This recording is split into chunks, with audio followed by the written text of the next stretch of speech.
Assalamualaikum warahmatullahi wabarakatuh. Perkenalkan, nama saya Muhammad Randy Arsastia Nugroho dengan NIM akhir 277 dari kelas D. Pada kesempatan kali ini, saya akan mempresentasikan mengenai proses atau alur dalam sistem peradilan pidana di Indonesia berdasarkan KUHP baru, sekaligus membandingkannya dengan KUHP lama. Kenapa sih hal ini penting? Karena seringkali ketika kita bicara hukum pidana, yang terpikir hanya soal hukuman. Padahal yang tidak kalah penting adalah bagaimana proses seseorang bisa ditetapkan sebagai tersangka, diadili, dan dijatuhi putusan. Semua proses itu diatur dalam KUHP baru, yaitu Kitab Undang-Undang Hukum Acara Pidana. Jadi bisa dibilang KUHP ini adalah jalan atau mekanisme bagaimana hukum pidana dijalankan. KUHP yang selama ini kita gunakan adalah KUHP lama, yaitu Kitab Undang-Undang Nomor 18 Tahun 1981. KUHP ini sudah berlaku lebih dari 40 tahun. Dalam prakteknya, banyak kritik dari akademisi dan praktisi hukum, diantaranya yaitu tentang perlindungan terhadap tersangka yang belum maksimal, proses hukum yang cenderung kaku dan formal, dan serta belum mengikuti perkembangan teknologi.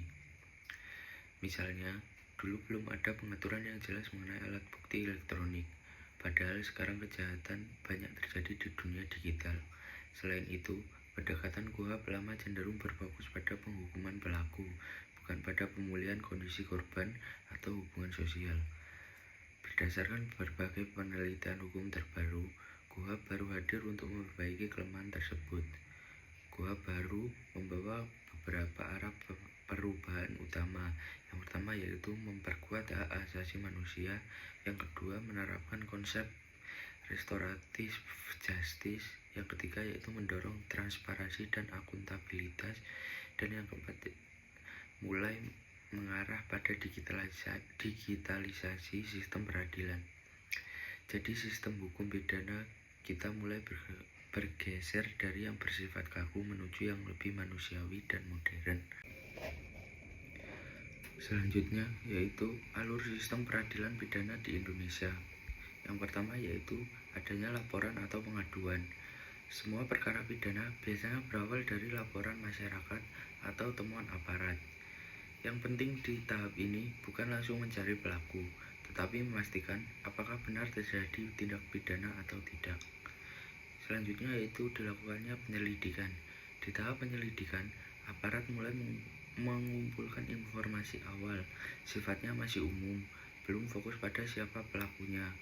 Misalnya memeriksa lokasi kejadian, meminta keterangan saksi awal, dan memastikan adanya unsur pidana. Kemudian penyidikan. Di tahap penyidikan ini dilakukannya yaitu mengumpulkan alat bukti, memeriksa saksi, dan mulai mengarah ke pelaku. Tapi ini sangat menentukan apakah perkara bisa dilanjutkan atau tidak. Selanjutnya yaitu penetapan tersangka.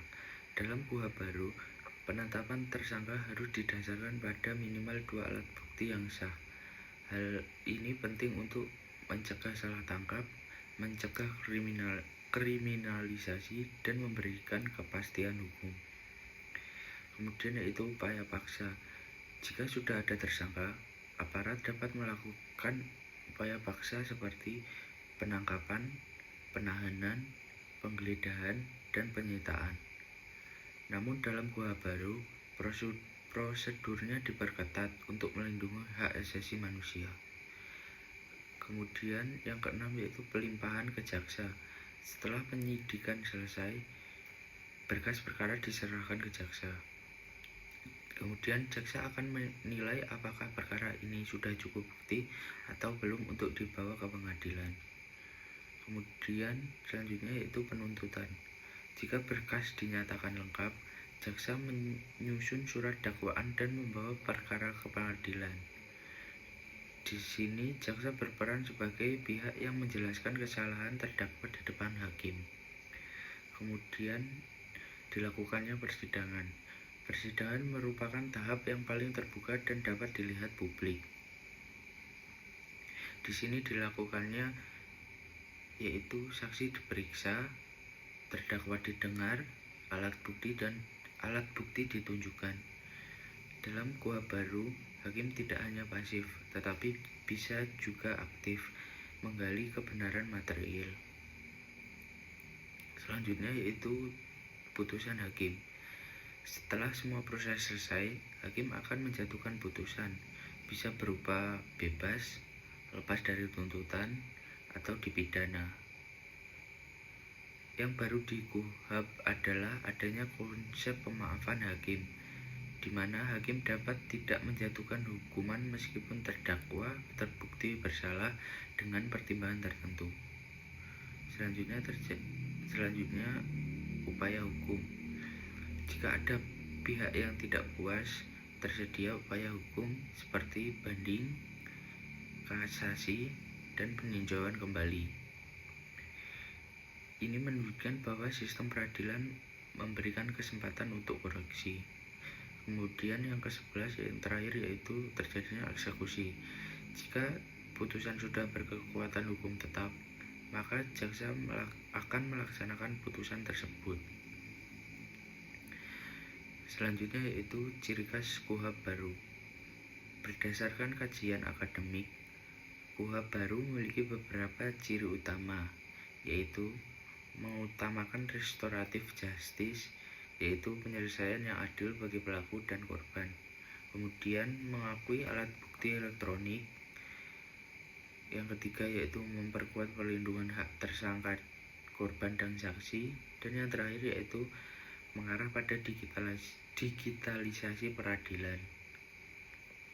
Ini menunjukkan perubahan besar dalam cara pandang sistem hukum pidana di Indonesia. Kemudian yang terakhir yaitu perbedaan KUHP lama dengan KUHP baru.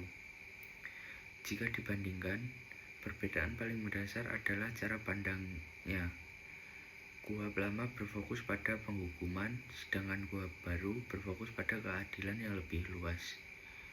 Perbedaan lainnya yaitu yang pertama, KUHP lama belum mengatur restoratif justice secara jelas. Yang kedua, KUHP baru sudah mengintegrasikannya. Yang ketiga yaitu KUHP lama terbatas pada bukti konvensional. Yang keempat yaitu KUHP baru mengakui bukti elektronik. Yang kelima yaitu perlindungan HAM lebih kuat di KUHP baru.